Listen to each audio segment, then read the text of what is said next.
भारत ने G20 शिखर सम्मेलन में एयू के 54 देशों को अतिथि के रूप में न्योता दिया है। साथ ही प्रधानमंत्री नरेंद्र मोदी ने सदस्य देशों से अपील की है कि इन सभी देशों को स्थायी सदस्यता मिलनी चाहिए। इस मूव से भारत ने एक बड़ा स्ट्रैटेजिक कदम आगे बढ़ाया है। तो चलिए आज आपको खास रिपोर्ट में दिखाते हैं कि आखिरकार किस तरीके से एक नई अर्थव्यवस्था को जोड़ने की कवायद देश के प्रधानमंत्री नरेंद्र मोदी करने जा रहे हैं। 54 अफ्रीकी देशों पर क्यों खेला गया दांव? प्रधानमंत्री नरेंद्र मोदी ने नई वैश्विक व्यवस्था बनाने की दिशा में एक बड़ा और बहुत ही प्रभावी कदम उठाया है। दुनिया के 20 अमीर और विकासशील देशों के संगठन G20 में अफ्रीकी संघ यानी कि एयू के 54 देशों को स्थायी सदस्यता देने की जोरदार वकालत की है। इसे अंतर्राष्ट्रीय कूटनीति की दुनिया में भारत की बेहद ही सटीक रणनीति के रूप में देखा जा रहा है। प्रस्ताव को दिल खोलकर मिला समर्थन। भारत ने 9 से 10 सितंबर को नई दिल्ली में आयोजित होने वाले G20 शिखर सम्मेलन में अफ्रीकी संघ को अतिथि के रूप में आमंत्रित किया। भारत ने G20 के सदस्यों से अपील की कि वह तेजी से विकसित अर्थव्यवस्था के रूप में एयू को पूर्ण सदस्यता दी जाए। यूके, फ्रांस और जर्मनी जैसे देशों ने भारत के प्रस्ताव का दिल खोलकर समर्थन किया। वहीं G20 के 11 सदस्यों ने केवल मौखिक समर्थन दिया, जिनमें से अधिकांश यूरोपीय संघ के देश हैं।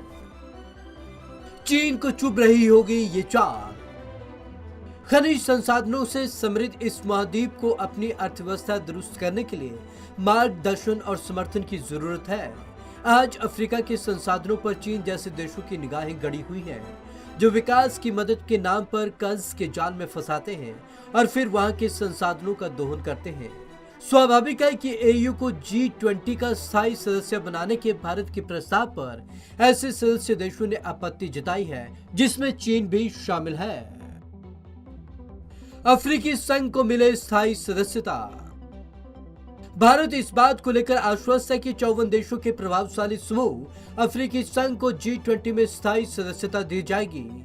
प्रधानमंत्री नरेंद्र मोदी ने G20 देशों के प्रधानमंत्रियों को पत्र लिखकर अफ्रीकी संघ को समूह की पूर्ण सदस्यता देने का प्रस्ताव रखा था। उनके प्रस्ताव को व्यापक समर्थन मिला, लेकिन कुछ देशों ने कुछ आपत्तियां दर्ज करवाई। चीन लगाना चाहता है इसमें अड़ंगा। G20 में एयू को स्थायी सदस्य के रूप में शामिल किए जाने को लेकर भारत ने आम सहमति बनाने की कोशिश तो की, चीन ने अड़ंगा डाल दिया। बीजिंग में भारत की ओर से आम सहमति के लिए जोर दिए जा रहे कई मुद्दों पर आपत्ति जताई है, जिसमें वसुधैव कुटुंबकम, महिला प्रधान विकास, डिजिटल पब्लिक इंफ्रास्ट्रक्चर, पर्यावरण के अनुकूल जीवन शैली शामिल है। सूत्रों के मुताबिक चीन अन्य सदस्य देशों को भारत के प्रस्तावों को रोकने या मुद्दों को ब्राजील की अगली अध्यक्षता आने तक टालने को उकसा रहा है। अफ्रीकी देशों पर पड़ेगा बहुत गहरा असर।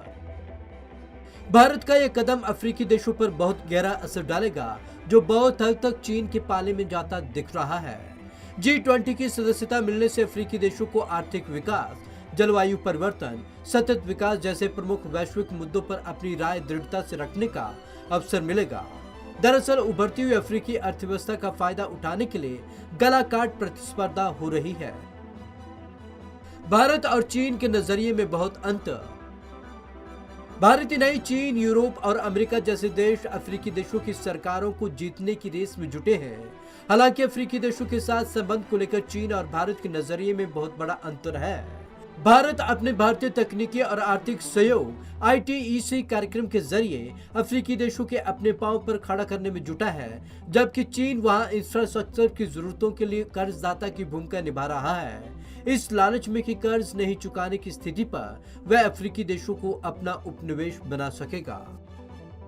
अफ्रीका में भारत के लिए अपार संभावनाएं।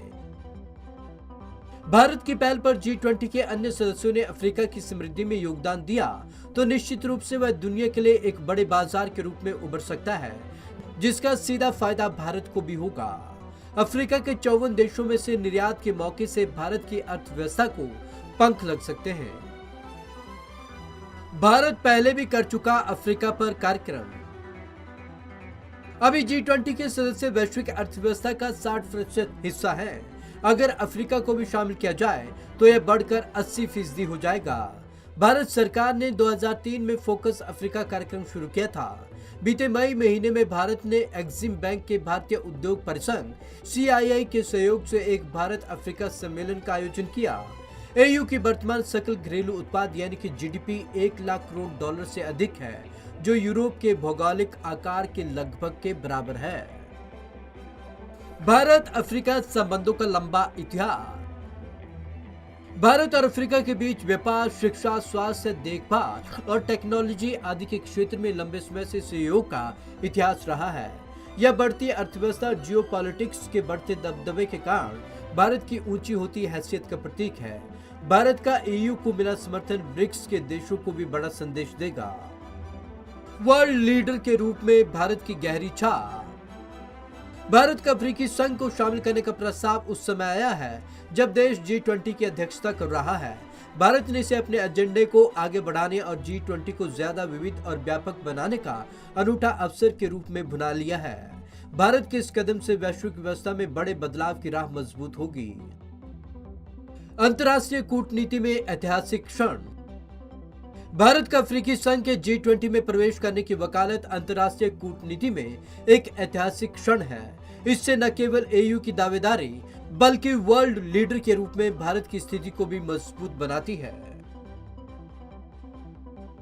इस कदम से भारत के बेहद उदार और सभी को साथ लेकर चलने की नीति पर पूरी दुनिया में मोहर लगेगी, क्योंकि जिस तरीके से लगातार तमाम देशों को प्रतिनिधित्व नहीं मिल रहा है, भारत की कोशिश है कि इन देशों को भी पूरे तरीके से प्रतिनिधित्व मिले और ये आगे बढ़ सके। तो आज की इस खास रिपोर्ट में बस इतना ही।